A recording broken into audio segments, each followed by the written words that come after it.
एक जंगल में एक सरोवर था। सरोवर के किनारे गीली जमीन थी। वहां बहुत से खरगोश रहते थे।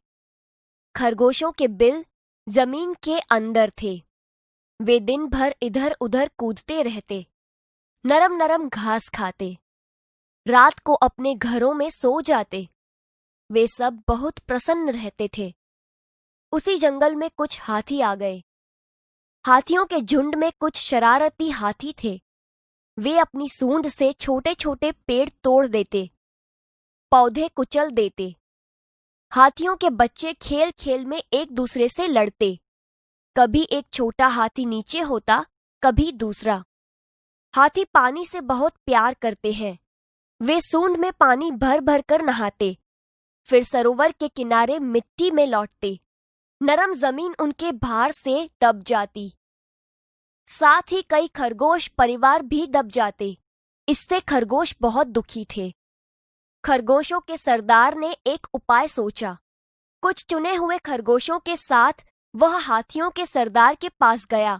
कुछ दूरी पर बैठ खरगोशों के सरदार ने अपने अगले पांव उठाए। उसने उन्हें हाथ जोड़कर नमस्कार किया।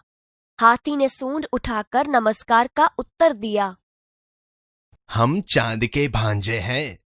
चांद में आप हमारे भाई बंधुओं को देख सकते हैं। हमारे कुछ भाई धरती पर रहने आए हैं। मामा रोज सरोवर में आते हैं हमसे मिलने। वे आपसे नाराज है। क्या? क्यों नाराज है? हमने क्या किया है?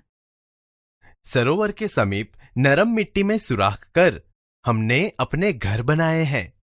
आपके आने से सुराख दब गए, जिससे चंदा मामा के बहुत से भांजे दब गए। इसीलिए वे आपसे बहुत नाराज हैं।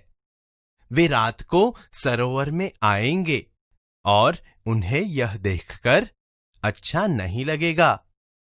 रात हुई। पूर्णमासी का चांद निकला। हवा तेज थी। सरोवर में हल्की हल्की लहरें उठ रही थीं। चांद लहरों के साथ साथ ऊपर नीचे हो रहा था। हाथी और खरगोश वहां पहुंच गए। देखिए महाराज, चंदा मामा गुस्से से कांप रहे हैं। आप जल्दी यहां से दूर चले जाएं। लगता है मामा नाराज हो रहे हैं। हाथियों के सरदार ने अपने झुंड की तरफ देखा। सभी डर गए थे। सरदार ने अपनी सूंड ऊपर उठाई। सभी हाथियों ने ऐसा ही किया। चमकते हुए चांद को हमारा नमस्कार। हम अपनी गलती मानते हुए आपसे क्षमा मांगते हैं। आप हमें क्षमा करें।